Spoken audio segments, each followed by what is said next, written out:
Well, citrus greening has cost Florida farmers 500,000 acres of groves over the last decade. Some have left farming completely, but others are blazing new trails instead. Southeast Produce Weekly's Chip Carter has this story of resilience.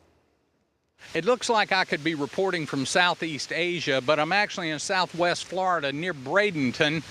This is the first commercial bamboo plantation in the United States. So Dean, it must be a different kind of feeling standing here surrounded by all of this, and this has been citrus land in your family for many, many years.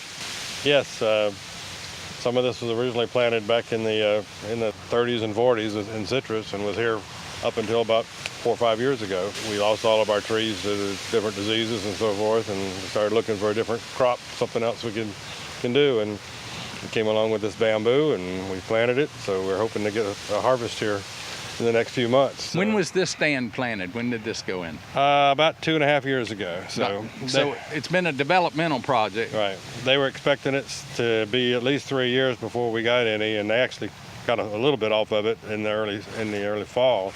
We're learning as we go as far as what it needs for fertilizer and irrigation and pruning and so forth. What we do, we cut about 60% of the cones for the edible part, right, and the other 40% we leave, and they become the large stalks that you see here. And that's what will eventually be used for pulp, and as they even get bigger, they'll use it for the veneers, for flooring, things like that. It was definitely a leap of faith. This appeared to be the easiest thing to get into as far as the land prep. We already had the irrigation in. Being the first, they gave us advice on how to plant it and what to do with it. Now there's quite a few other plantings around the state, but everybody's kind of watching us to see what happens here because we were the first. I love it. Matter of fact, we're looking to actually try to offer experiences out here, like a yoga class or lunch in the bamboo with a little wine or something, because it just is, it's 30% more oxygen than regular trees. So there's actually some scientific basis for why we would have that kind of tranquilizing effect on us. Yeah, I find it awesome anytime I come out here. But it's just, it feels different. We're excited to be the first.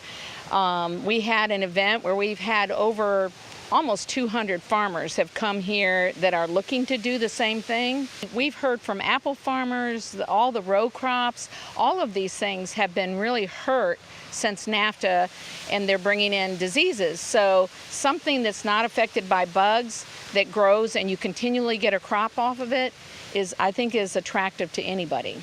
Diversification has always been farmer friendly. In Florida, and especially for Florida citrus growers, it's an imperative. Who knew they'd turn to something like bamboo? In Brandenton, I'm Chip Carter from SoutheastProduceWeekly.com, reporting for RFD-TV. As always, thank you very much, Chip. Now, since bamboo shoots are harvested several times a year for food, with revenues for plantations are expected to hit around $35,000 an acre for some operations. A little bit of good news for them.